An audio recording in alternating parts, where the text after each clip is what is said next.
Hi, this is Adrian. Today we're going to show you how to read the graph view stats from oddsviz.com. The match we're going to look at is from Premier League and it's between Arsenal and Crystal Palace.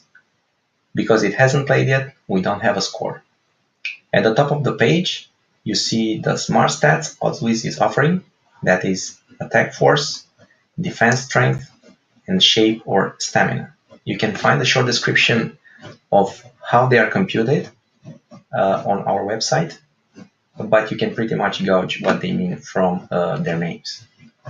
Below the stats, there is the bookmakers payouts, which is an average from a sample of important bookmakers. Above these payouts, you see their graphical representation as probabilities or chances for each of the outcomes. That is, Arsenal wins, there's a draw, or Crystal Palace wins. On the graph view stats, you have a list of the last games ordered from the oldest on the left to the most recent on the right. The column named This Game is exactly that, the game we are looking at. That is Arsenal versus Crystal Palace. The number of games included in the list depends on the level of your subscription. Here I'm using the highest subscription level, which displays 20 games. At the top of the list of the games, you see the scores. The scores are always displayed relative to the reference team, no matter if the game was home or away. On the left, the reference team is Arsenal, and on the right, the reference team is Crystal Palace. Green is for victory, orange is for draws, and red is for losses. This makes it easy for you to see the evolution of the results and the goals scored or conceded by the reference team. The bars represent the difference between the reference team and the opponent team.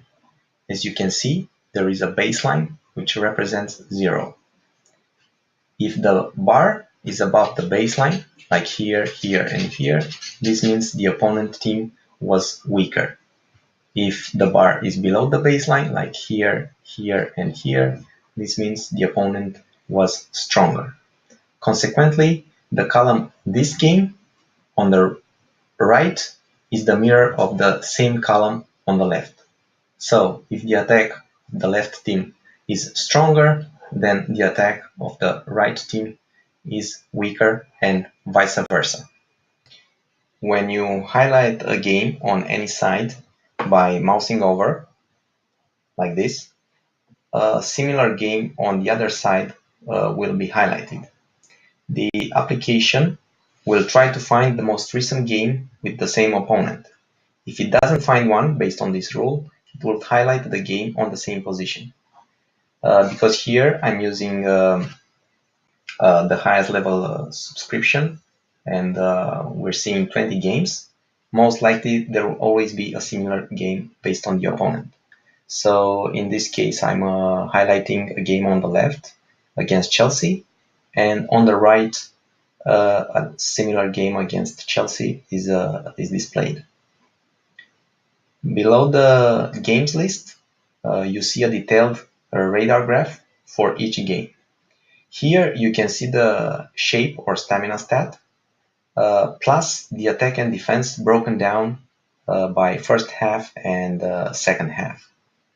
You can see the difference between the teams based on their corresponding areas. The green area is for the reference team, and the gray area is for the opposing teams. At the bottom of the radar chart, you see the bookmaker payouts and their corresponding probabilities. That's about it for the graph view. I hope you enjoyed the video. If you didn't find it clear enough, drop us a note. Also, don't forget to check out our video about the table view. Bye.